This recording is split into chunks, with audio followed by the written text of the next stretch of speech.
She got to her feet to fight better and remembered that old-fashioned women gave birth in their pigsties to fool the jealous, pain-dealing gods who did not snatch piglets. Before the next spasms could stop her, she ran to the pigsty, each step a rushing out into emptiness. She climbed over the fence and knelt in the dirt. It was good to have a fence enclosing her, a tribal person alone.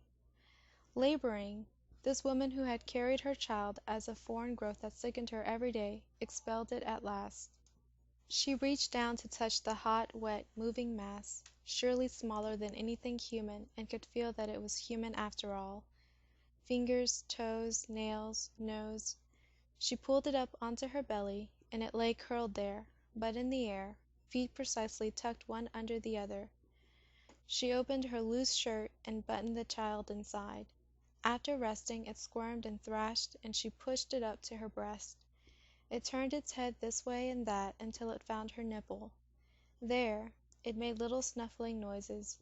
She clenched her teeth at its preciousness, lovely as a young calf, a piglet, a little dog. She may have gone to the pigsty as a last act of responsibility. She would protect this child as she had protected its father. It would look after her soul, leaving supplies on her grave.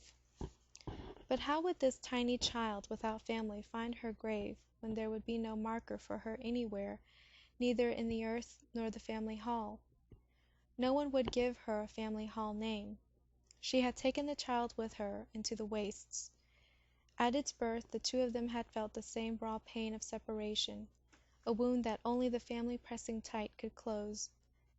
A child with no descent line would not soften her life, but only trail after her, ghost-like, begging her to give it purpose. At dawn the villagers on their way to the fields would stand around the fence and look.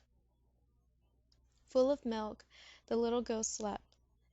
When it awoke, she hardened her breast against the milk that crying loosens. Toward morning she picked up the baby and walked to the well. Carrying the baby to the well shows loving. Otherwise, abandon it. Turn its face into the mud. Mothers who love their children take them along. It was probably a girl. There is some hope of forgiveness for boys. Don't tell anyone you had an aunt. Your father does not want to hear her name. She has never been born. I have believed that sex was unspeakable, and words so strong, and fathers so frail that aunt would do my father mysterious harm. I have thought that my family, having settled among immigrants who had also been their neighbors in the ancestral land, needed to clean their name, and a wrong word would incite the kinspeople even here. But there is more to this silence. They want me to participate in her punishment, and I have.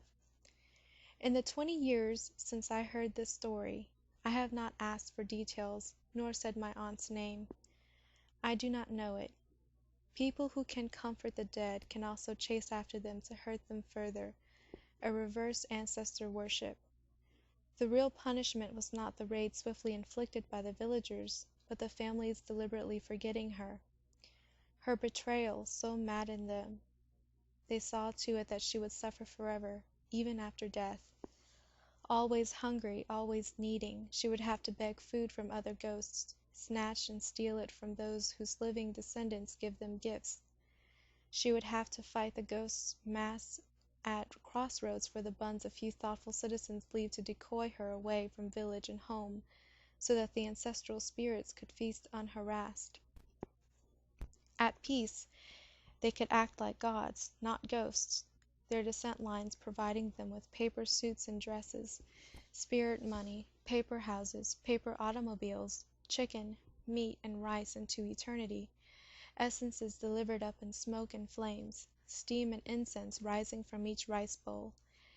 In an attempt to make the Chinese care for people outside the family, Chairman Mao encourages us now to give our paper replicas to the spirits of outstanding soldiers and workers, no matter whose ancestors they may be.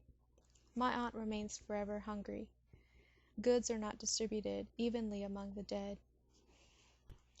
My aunt haunts me, her ghost drawn to me because now, after 50 years of neglect, I alone devote pages of paper to her, though not origamied into houses and clothes. I do not think she always means me well. I am telling on her, and she was a spite suicide, drowning herself in the drinking water. The Chinese are always very frightened of the drowned one, whose weeping ghost, wet hair hanging and skin bloated, waits silently by the water to pull down a substitute.